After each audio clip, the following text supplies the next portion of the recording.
Assalamualaikum. Hope you are doing well. Welcome to Nimra inside lab.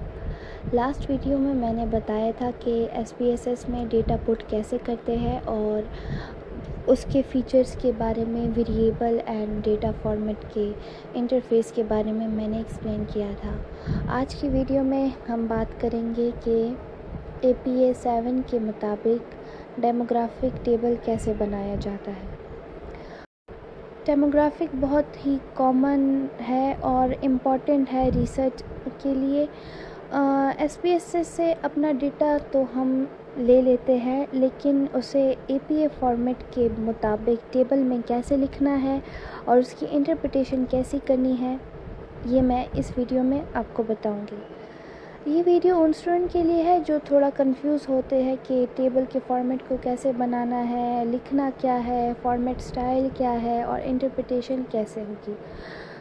First मैं demographic को थोड़ा सा एक्सप्लेन करूँगी कि डेमोग्राफिक बेसिकली वो बेसिक इन्फॉर्मेशन होती है जो आप अपने पार्टिसिपेंट से कलेक्ट करते हो, जैसे कि जेंडर हो गया, एज ग्रुप हो गया, एजुकेशनल लेवल हो गया.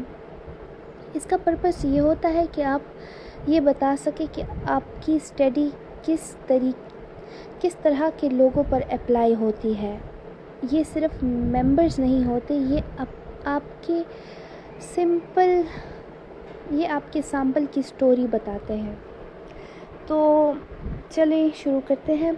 सबसे पहले आप SPSS को खोलेंगे जहाँ पर आपने डेटा इंटर किया होगा. उसके बाद आप एनालाइज पे जाएंगे. एनालाइज पे जाने के बाद आप डिस्क्रिप्टिव स्टैटिस्टिक के ऑप्शन को टिप करेंगे और फिर फ्रीक्वेंसी को चूज़ करेंगे. फिर आपके पास एक ब्लॉक ओपन हो जाएगा जिसमें आपने जो डेमोग्राफिक अपने SPSS में सेव किया होगा वो आएगा. यहाँ पर मैंने जेंडर और एज ग्रुप को सेलेक्ट किया है. तो जैसे ही मैं यहाँ पर क्लिक करूँगी, मेरे पास एक इंटरफेस आउटपुट इसका आ जाएगा. तो आउटपुट में मेरे पास दो फ्रीक्वेंसी के टेबल आ चुके हैं, एक जेंडर एक एज. यहाँ पर मेरे पास एक मेल आया है. तो जेंडर ऑफ सब्जेक्ट में हमारे पास जो टेबल है उसमें वैलिड में मेल, फीमेल और टोटल है. फिर फ्रीक्वेंसी, परसेंटेज, वैलिड परसेंटेज और क्यूमुलेटिव परसेंट है. मेल के जो टोटल नंबर ऑफ़ मेल मेरे पास 125 है, जिसकी वैलिड परसेंटेज 50% आती है और फीमेल वर्जन के मेरे पास 50% आती है. इसके बाद एज ऑफ द सब्जेक्ट में मैंने 18 से 26 तक एज ग्रुप के इंडिविजुअल्स को चूज़ किया था, जिसकी मेरे पास उसकी वैलिड परसेंट आ गई है. तो अब हम इसका टेबल कैसे बनाएंगे. सिंपली हम वर्ड डॉक्यूमेंट में जाएंगे. फर्स्ट हम बोल्ड में टेबल 1 लिखेंगे. उसके बाद हम इटैलिक में demographic characteristic of gender and age, आपने जो डेमोग्राफिक लेनी है आप यहाँ पर लिख लें और ब्रैकेट में आप नंबर ऑफ़ पॉपुलेशन लिख लें. उसके बाद आप इंसर्ट पे जाएंगे और यहाँ पर टेबल को क्लिक करके आपने सिंपली 3x3 टेबल को चूज़ कर लेना है. फर्स्ट आपने हेडिंग्स लिखनी है. फर्स्ट हमारे पास डेमोग्राफिक है, कैपिटल F फॉर फ्रीक्वेंसी और परसेंटेज का सिंबल. उसके बाद मैंने जेंडर लिखा है और साथ में स्पेसिंग देकर मेल लिखा है और साथ में फीमेल लिखा है. फ्रीक्वेंसी में हम 125 लिखेंगे और मेल में भी हम 125 लिखेंगे और परसेंटेज इसकी 50-50 है, जो कि 100% एग्री हो जाती है. उसके बाद एज जितनी आपकी होगी 18 से लेकर 16 तक. फिर फ्रीक्वेंसी में जैसे कि 18 एज के जो स्टूडेंट मेरे पास थे वो 11 थे, 19 एज के 26 थे, 20 के 46 थे एंड सो ऑन. और साथ में इनकी वैलिड परसेंटेज लिख लेनी है आपने.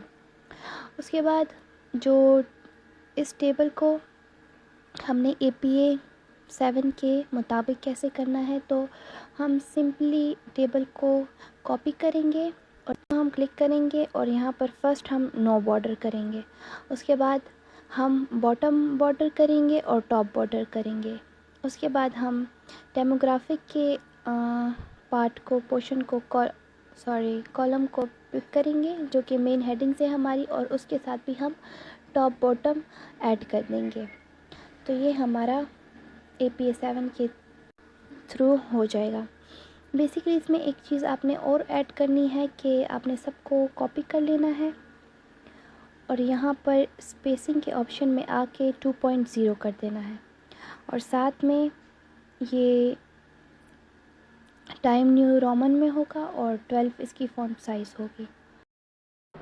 अब हम आते हैं इंटरप्रिटेशन के पोर्शन में। तो इंटरप्रिटेशन में आपने सिंपली जो आपकी टेबल में वैल्यूज़ और डेमोग्राफिक दी हुई होती है, आपने उसको एक्सप्लेन करना होता है। आपको मैं एक टिप दूंगी कि आप इसको फॉर्मल रखें और आपकी लैंग्वेज क्लियर होनी चाहिए, अंडरस्टैंडेबल होनी चाहिए कि दूसरे बंदे को इजीली समझ आ सके। और टेबल के बाद आप एक शॉर्ट समरी लिखें जिसमें हर एक जो नंबर है वो रिपीट ना हो, बस आप मेन पॉइंट्स को हाईलाइट करें। तो जैसे कि होपफुली मैं उम्मीद करती हूँ कि आपको इसकी समझ आ चुकी होगी। अगर कोई भी किसी भी जगह पे आपको थोड़े से भी मुश्किल पेश आ रहा हो तो आप मुझे कमेंट करें, मैं आपको रिप्लाई करूँगी। और डेमोग्राफिक और टेबल्स बनाना मुश्किल नहीं है, बस थोड़ा सा दिमाग लड़ाना होता है इसमें, और आप कर पाएंगे। और अगर आपको इंटरप्रिटेशन में कोई मसला आ रहा हो या टेबल बनाने में या उसको कंप्यूट वगैरह करने में, तो आप मुझे बता सकते हैं, मैं उसकी वीडियो बना दूँगी। Thank you so much for watching my video. I hope ये आपकी हेल्प करे। अल्लाह हाफिज़।